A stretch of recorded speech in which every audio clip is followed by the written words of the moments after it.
My name's Robin. I work as a wildlife photographer. My job takes me to various places and I can hardly be in touch with my family. I grew up in Canada. My parents are still living there. I was very little when they sent me to live with my grandfather. I fell ill suddenly and my grandpa took me over. Since then, I have never been to my childhood home. My parents often came to visit me. One summer, I decided to visit them. I took a month off from work and decided to spend some time with my parents and explore my birthplace in Canada. I called my mom and told her I'll be staying with them during this trip. My mom's voice lit up in joy. I could tell how excited she was just by her voice. I packed my bags and took a flight. My dad came to pick me up at the airport. Seeing him after a long time melted my heart. I hugged him and said, "Oh, I missed you, Dad." My dad smiled and said, "I missed you too. Now come on, let's go. Your mom is waiting. She has all of your favorite dishes cooked." We got inside the car, and the entire way we kept chatting. After 20 minutes of the drive, the car stopped in front of a tall residential building. I got down and looked at it for a while. "God, this building is still the same," I said. I was feeling nostalgic. Even though my childhood memories regarding this place are now in fragments, I was still awestruck. My dad patted my back and said, "Welcome home, son." I grabbed my backpack and entered the ground floor of the building. It was a long corridor. Our apartment is on the 8th floor. I was about to get inside the elevator when my eyes went to the numbering plate. A small, uncleared memory flashed in front of my eyes. I remembered pressing those buttons when I was a child. I loved playing inside the elevators so much. I looked around and realized this elevator had been renovated. I looked at the ceiling of the elevator. There was a small vent on it for air circulation. From that vent, the hollow elevator shaft was visible.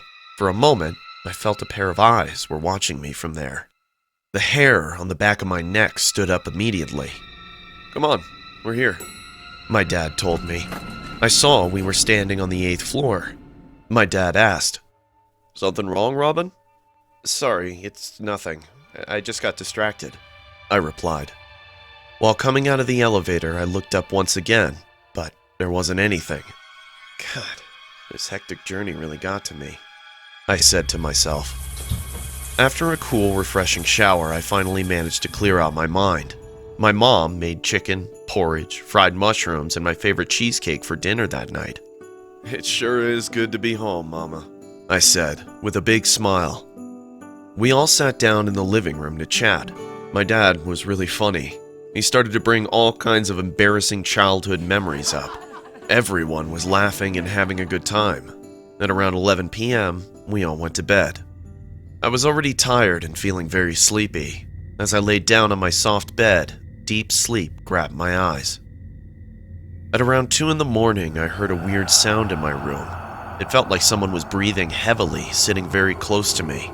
I opened my eyes, and what I saw made my heart race like a wild horse. A face was leaning on me and breathing heavily.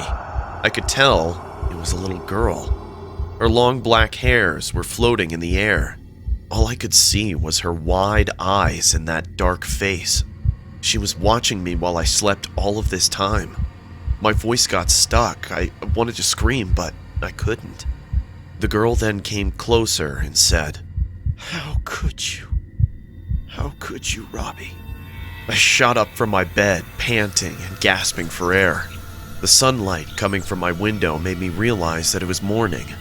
I wiped the drops of sweat from my face and uttered to myself, "What the hell? That dream felt so real." I didn't say anything to my mom or dad about this creepy dream. I freshened up and sat for breakfast. Casually, I asked, "Hey, Mom, what did you used to call me when I was little?" My mom replied, "What kind of weird question is that, Robin? We all called you by your name." I smiled awkwardly and said, "No, I just thought if someone called me Robbie or not." But before I could finish my sentence, I saw my mom's face changing color. She froze like a statue and said, "Who told you that? Did anyone in the building call you Robbie?" I looked at her with a confused face and said, "No, but it means that someone used to call me Robbie, right?" My dad suddenly looked at my mom and said, "Don't you remember, Yasmin? I used to call him Robbie sometimes. My mom immediately smiled and said, "Oh, right. Yeah, I must just be getting old." I felt the suppressed tension in the room. I didn't know why, but I was sure my parents were hiding something from me. After finishing my breakfast, I decided to go out and roam around. I got into the lift and my eyes went towards the elevator shaft, but I didn't see anything except the hollow place this time. That day, I roamed around the town. I saw my school and visited the kids' park. So many memories filled my heart with joy. At around 7:30 p.m., I went to a local pub to chill for some time. My mom called me in between and said, "Robin, when are you coming home?" I replied, "Hey, Mom, yeah, I'm gonna be a little late tonight, but don't wait up for me. I'll just have dinner at the pub here." My mom replied, "Okay, sweetie. Well, listen, your dad and I were thinking about visiting my sister tomorrow. Your aunt is dying to meet you. We'll leave for their farmhouse tomorrow, okay?" "Seems like a plan to me," I said. I watched a football game in the pub and drank as many beers as possible. When I came home, I was stumbling. Shit, man, I really am drunk, I thought to myself. All I wanted then was to go to my room and sleep like a dead cat. I got inside the lift and pressed button 8. The lift started to go up. The number plate flashed. 1, 2, 3, 4, 5, and so on. I was feeling suffocated and warm, so I took off my jacket and suddenly noticed the mirror on the lift's wall. The same girl from my dream last night was standing right beside me. The scariest thing was that I looked beside me, but there was no one inside the elevator except me. My skin crawled in terror. "Who are you? What do you want from me?" The girl looked at the elevator shaft and then said in the same painful voice, "How could you, Robbie? How could you?" She then opened her black, hollow mouth, and a demonic scream numbed my ear. Suddenly, a drop of blood fell on my forehead, and as I looked up, drops of blood started to pour from the elevator shaft. The entire elevator was splattered with blood. The elevator started to go up at full speed. It passed my floor, and the numbers flashed. 8, 9, 10, 12, 13. 13th floor. I remembered. Suzie. It was Suzie. Oh my God. Suzie and I were best friends. We used to run all over the apartment during afternoons and play together. One day, the elevator was out of order. We were playing hide and seek with the other kids in the apartment. Suzie and I decided to hide above the elevator. I helped her climb up, and I went to go grab something to stand on so I could get up there as well. We had no idea that the maintenance guy was working in the basement on the elevator. As soon as he fixed it and pressed the button, the elevator went to the top floor at full speed. I remembered Suzie's scream when she got crushed under the roof. All this time, she was telling me how could I leave her that day. My head started to throb in pain. I couldn't breathe. Eventually, I fainted on the floor. I was down with a high fever for 2 days. When I got a bit better, I confronted my parents. My mom cried a lot and said, "Oh, Robin, we sent you away so that you can keep this out of your vicious memory. Poor Suzie." She kept on sobbing. I visited Suzie's grave the other day. Her family buried her in our local graveyard and moved to Australia. Tears rolled down my cheeks. I murmured softly, "Suzie, I didn't leave you that day. I'm sorry I was late. I hope you rest in peace." I'm a single mother.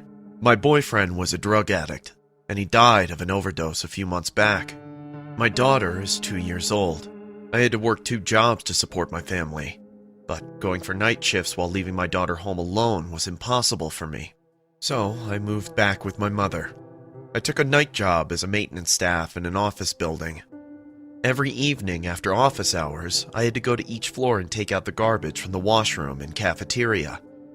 I could work in a hassle-free, quiet ambiance. There was no one to drive me crazy or poke their nose into my work. It was a 10-story building, hence the elevator was an important tool of my work schedule. I carried the big dumpster using the elevator. I stopped on each floor and emptied the dust bins on the dumpster. And finally, after getting rid of the daily waste in the basement incinerator, I was free to go home. The entire process took about 3 to 4 hours. The night job was perfect for me, as it was comparably less work with a good paycheck. The incident that I'm going to tell now happened recently, so excuse me if my words seem clumsy, because I'm still in shock. It was a Friday night. Generally, on Fridays, I have to do a thorough cleaning because the building remains closed on the weekends. The security guard Kevin was a 57-year-old man. He was a nice person. As I reached the entrance, I saw Kevin sitting behind the counter with the same friendly smile. "You ready to enjoy the weekend, Anna?" he said in a jovial tone. "Of course, Kevin, but my weekend starts at 10 p.m. after I finish this cleaning here," I said. Kevin nodded his head and said, "You're a good mother, Anna. How's our little angel doing?" Kevin referred to my daughter as a little angel, which often put a smile on my face. "She's doing well. Tomorrow I'm going to take her to the fair. She's excited, you know," I replied while pressing the elevator button. Kevin smiled and said, "That sounds like fun. Well, I'll see you at 10 again." The elevator came down and I got inside with the dumpster, waving him goodbye. I started to arrange my cart. I was used to being alone in the empty building night after night. Never once I felt uncomfortable or scared in any way. The elevator door opened on the first floor. I came out and started to walk towards the washroom with my cart. I opened the washroom door and vacated the waste onto my bin. Time went on as I reached one floor after the other and collected the trash. When I finished with the fourth floor and pressed the elevator button to move on to the next one, something really weird happened. As soon as the lift door opened, a disgusting smell of burnt tobacco filled my nostrils. It felt like someone smoked in the elevator. I became surprised because there's no one in the entire building except myself and Kevin. And also, if someone had to use the elevator, they must get up from the ground floor, which will result in the sound of the elevator moving downstairs. I heard no such sounds. With my one button press, the elevator door opened in a wink. This clarifies that the elevator was standing on the fourth floor the entire time. The hair on the back of my neck stuck up. I looked around and a feeling of fear grabbed me instantly. I said in a loud voice, "Is anybody in here? Hello? Is someone here?" I never realized before how silence could be absolutely terrifying. I stood there staring at the entire floor. There was no sound. I then thought it might be a trick that my mind was playing on me. I got inside the elevator and pressed floor number 5. While the elevator was going upstairs, I couldn't help but think about what just happened a few moments back. The elevator opened on the 5th floor and I got busy again. I increased my speed because I don't know why, but I had this feeling of anxiety and just wanted to get off work as soon as possible. After 2 hours of hard labor, I managed to finish all the floors, and it was time to get down and leave for home. I switched off the washroom light on the 10th floor and started to walk towards the elevator.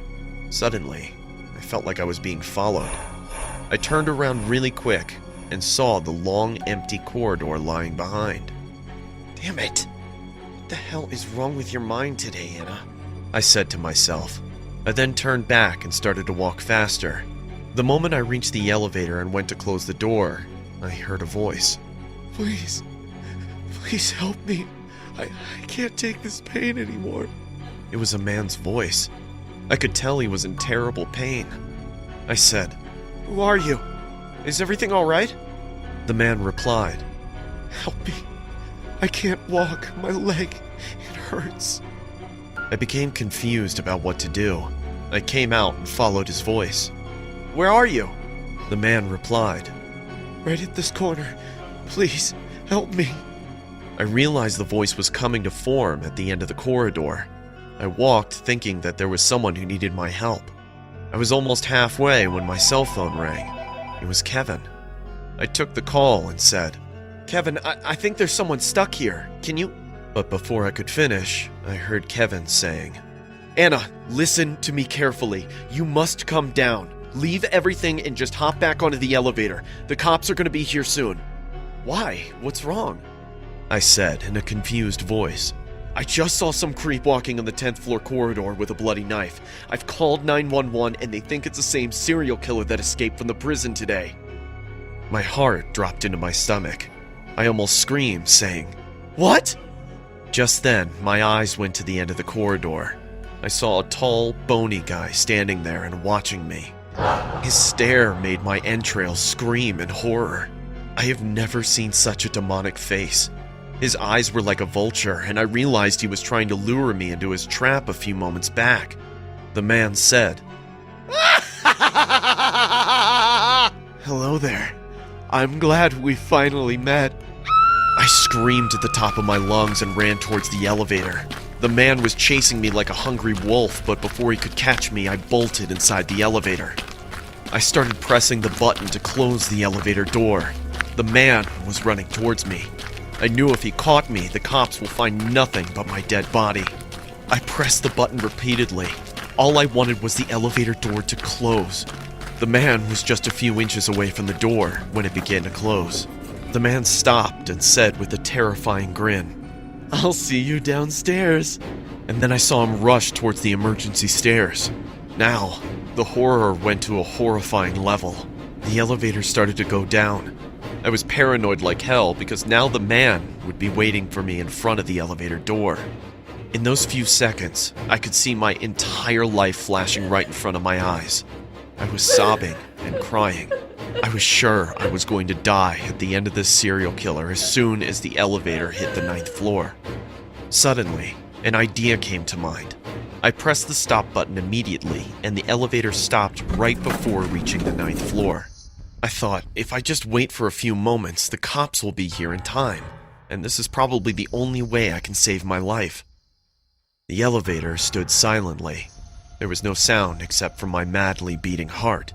I tried to listen carefully to see if the man was still out there or not. I could tell from the ray of light that the bottom half of the elevator was already standing on the 9th floor. The security alarm went on and I heard Kevin's voice in the microphone. "Anna, just wait a few minutes more. The cops are almost here. Be tough. No matter what you do, do not come out of the elevator. I don't want to scare you, but the man is standing right in front of the elevator." My head started to throb. I felt like I was going to faint on the floor out of fear. I screamed, "Why are you doing this?"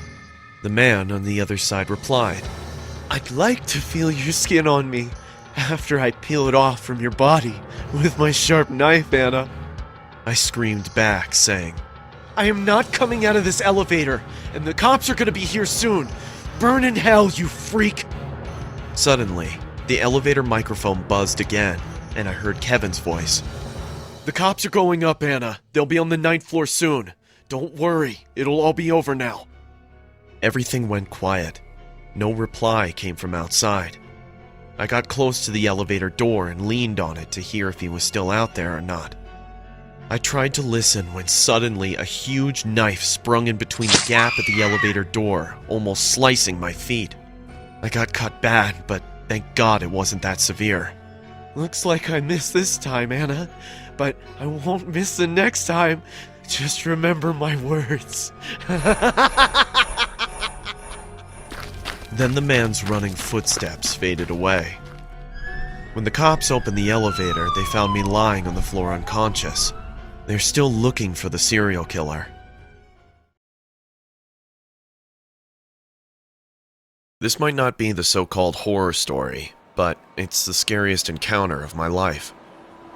I worked as a security guard in a shopping mall. Generally, the mall opened at 10 and closed at around 8 almost every day. Every night, I closed the mall at 9 p.m. sharp and returned home. Most hours of my work passed by sitting in front of my computer screen and watching the footage captured by the security cameras. I could see couples romancing, kids running around the mall, and people going up and down in the mall elevator. It was a busy Saturday evening. The crowd in the mall increased so much that we all had to come out and keep an eye on everyone to avoid any kind of ill behavior. At around 7:30, people started to leave for home. I finally got back to the security room and sat down. My coworker, Adam, said, "Oh, what a hectic day. I told the manager not to put special offers on all the shops on the same day. People go crazy when they get discounts." I laughed and said, "Yeah, couldn't agree with you more. Hey, listen, I'm gonna head home early today. The keys are in the drawer. If you could just lock up at around 8, that'd be great, man." "Awesome. Well, have a happy weekend. I'll see you Monday." Adam left and I started to arrange the footage in proper orders. Keeping the footage in perfect order is a crucial job. You never know what kind of crime or uncanny incident might lead to the cops making an arrest. At around 8 p.m., I got up and went to the top floor of the mall to check the door locks and shops. After making my complete round of the mall, I became sure that no one was here except for me. I went back to the security room and started to shut down the power system of each floor, one by one. The last step was to switch off the security cameras. As I went ahead to do so, my eyes got stuck on the screen. I saw a middle-sized petite woman standing inside the elevator. She was wearing a red dress. I couldn't see her face as she was facing her back at the camera. I pressed the microphone button for elevator announcements and said, Ma'am? The mall's closed, ma'am. Please, if you could just come out of the elevator. You can come tomorrow." The woman didn't pay any attention to my announcements. She didn't even look at the camera once. She stood like that for a few seconds and started to behave weirdly. The elevator probably opened on the second floor. She peeked from the elevator as if someone was standing outside, but I could see the entire corridor of the second floor. It was completely empty. The woman looked at her left and then her right. She then came back inside the elevator. She then did a really creepy thing that freaked me out. She started to press all of the buttons of the elevator like a maniac. I tried to warn her by saying, "Ma'am, if you don't come downstairs, I'm gonna have to go to the second floor and escort you out myself. Please don't make me do that. Just come downstairs." This time, the woman looked at the camera, and what I saw ran a chilling shiver down my spine. She had no eyes. Her eyes were hollow, with no eyeballs in them. She then walked close to the camera and kept staring at it. I don't know what to say because what I was witnessing in front of my eyes spooked me like hell. Suddenly, the security camera started to malfunction. The image started to cut out and blur for no reason. These are newly installed cameras, so there was no valid reason for it to act in such a way. I pressed the microphone button again, saying, "Ma'am, I am telling you for the last time." But the sound got cut out too. The microphone stopped working. A coarse sound of wires crushing to each other surrounded the speakers. The elevator stopped at the top floor of the mall, which was the 4th floor. I saw the floor number flashing on the elevator screen. The footage was cutting on and off this whole time. As the elevator door opened, she looked at it and then again looked back at the camera and said in a whispering voice, "The roof." The camera stopped recording and the screen went black. I rushed towards the elevator and pressed the button. The elevator started to come down, which obviously pointed out that someone did go up on it. Before this woman, I was the last person to use the elevator, and I perfectly remember I came to the ground floor on it after making my usual rounds. The elevator door opened, and there was no one inside. I checked the entire mall once again. I even thought that she might have gone up to the roof. So, I took the stairs to the roof, but the roof door was already locked, and Adam had the key, so there was no way that she could get up there. This wasn't the weirdest incident, though. I went back and fixed the security camera, which I had no idea why it malfunctioned in the first place. I then went through the footage again, and I found out there was no trace of this mystery woman in any footage of the last hour. My phone rang and I saw it was my wife. I noticed it was 9 p.m. and realized that she must be worried about me. I took the call and said, "Sorry, honey, I'm coming home now." That entire night, I couldn't sleep because nothing was making any sense to me. Who was that woman? Why did she tell me to go to the roof when it was locked in the first place? The next day, I woke up late. I sat down at the dinner table when suddenly my phone rang. "Hello?" I said. A man with a serious voice replied, "Hey, this is Officer Pratt from the local police department. Are you Matthew Scott?" "Yes. What's the matter, officer?" I said in a surprised tone. "Can you come to the mall? We're running an inquiry here and we need all mall staff for the process." The man then hung up the phone. Getting a call from the cops is not something everyone enjoys to start their day with. That being said, I went to the mall. I went inside and saw officers interrogating each and every mall worker. A tall officer came up to me. "Are you Mr. Scott?" Yes, sir," I nervously responded. The officer then took out a small photograph and showed it to me. "Do you know this girl?" he said. My eyes widened in shock. It was the same girl from the elevator footage last night. "Yeah, I saw her last night. She was behaving really odd. I don't know how she managed to sneak inside the mall after closing hours, and I even checked the entire floor. She must have left on her own too. There was something really wrong with the way that she was behaving." After I finished saying all of this, I noticed everyone around me looking at each other. 2 more officers came towards me and said, "Are you absolutely sure you saw her last night?" I replied, "Yeah, it was her. But why are you asking?" Officer Pratt looked at me and said, "Show me the elevator footage." Awkwardly, I said, "That's the weirdest part, officer. The camera started to malfunction on its own, and I checked the footage later, but she wasn't in any of them." The officers exchanged a curious look among each other. Then one of them said, "This girl has been missing for a week now. Do you think we're stupid?" Drops of sweat started to appear on my forehead. What the hell is going on here? Officer Pratt then said, "Look, we have this information that the girl was last seen in the mall 1 week earlier. Show me the footage from last week." I knew that I was becoming a suspect for revealing the incidents that I encountered last night. Without any more delay, I took them to the security room and gave them all the footage they asked for.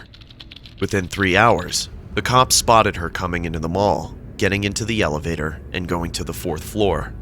The time showed 8 p.m. I was surprised to see her coming to the mall after the closing hours. Suddenly, I remembered Adam was in charge of that night. I told the cops how the girl told me to go to the roof last night, which I couldn't as Adam keeps the roof key. The officers looked at Adam and said, "Give us the key to the roof." Unexpectedly, Adam tried to run away. The cops arrested him and broke into the roof. After searching, the cops found the woman's body wrapped inside garbage bags and hidden under the water tank. Adam had apparently been cheating on his wife with this poor innocent woman. She came to end things with him that night. She might have insulted him, which led to a fight between them. Things must have gotten out of hand, and Adam killed her by strangling her to death. He then hid her body on the roof to get away with the crime. Or he might have planned to get rid of the body when the time was right. Maybe he was planning to do that soon, which is why her haunting spirit came to inform me last night. Are ghosts real? I don't know, but I can assure you that last night I did see the same girl in the elevator who was laying dead for a week on the roof of this mall.